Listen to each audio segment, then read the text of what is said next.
অনেক মুসল্লি নামাজরত অবস্থায় বায়ু বের হলেও নামাজ পড়েন, এক্ষেত্রে কিছু বলুন। এটা মোটেও উচিত নয়, আল্লাহকে ভয় করা উচিত। যদি বায়ু বের হয়ে যায় তাহলে তিনি নামাজ থেকে বের হয়ে চলে আসবেন, নাকে হাত দিয়ে, এভাবে নাকে হাত দিয়ে বের হয়ে আসবেন। এটা রাসূল সাল্লাল্লাহু আলাইহি ওয়াসাল্লাম শিক্ষা দিয়েছেন। যদি কারো নামাজে বায়ু নির্গত হয় তাহলে সে নাক এভাবে ধরে বের হয়ে আসবে, যাতে করে হয়তো যদি সে লজ্জা বোধ করে, অন্তত এটার কারণে আশপাশের মানুষ যে দেখবে সে মনে করবে হয়তো তার নাক দিয়ে রক্ত বের হচ্ছে বা নাকের সমস্যা বা প্রচণ্ড সর্দি, এই জন্য সে বের হয়ে আসছে।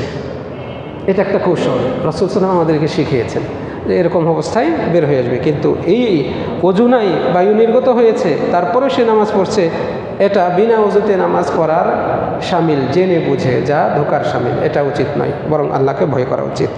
রাসূল সাল্লাল্লাহু আলাইহি ওয়াসাল্লাম একদিন নামাজে দাঁড়ালেন, ফজরের নামাজ, সাহাবারা দাঁড়িয়ে গেছেন। রাসূল সাল্লাম কোনো বর্ণনা এসছে যে তাকবীরে তাহরিমা দিয়ে দিয়েছেন।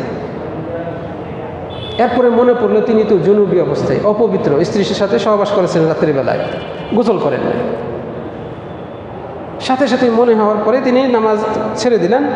যারা দাঁড়িয়েছিল নামাজে তাদেরকে ইশারা করলেন, তোমরা এভাবেই থাকো। তিনি তাড়াতাড়ি চলে গেলেন, গিয়ে গোসল করে, দ্রুত গোসল করে ওযু করে আসলেন, মাথা দিয়ে পানি ঝরছিল। তারপরে তিনি নামাজ বাকিটা পড়ালেন। রাসূল সাল্লাল্লাহু আলাইহি ওয়াসাল্লাম এই কাজ করেছেন, জুনুবি ছিলেন। আর বায়ু নির্গত হওয়া ওইটার চেয়ে আরও সহজ, সাধারণ একটা বিষয়, তবুও তিনি লজ্জাবোধ করেন নাই। বোঝাতে পেরেছি? কাজে এক্ষেত্রে আমাদের এই বিষয়গুলো স্মরণ করতে হবে।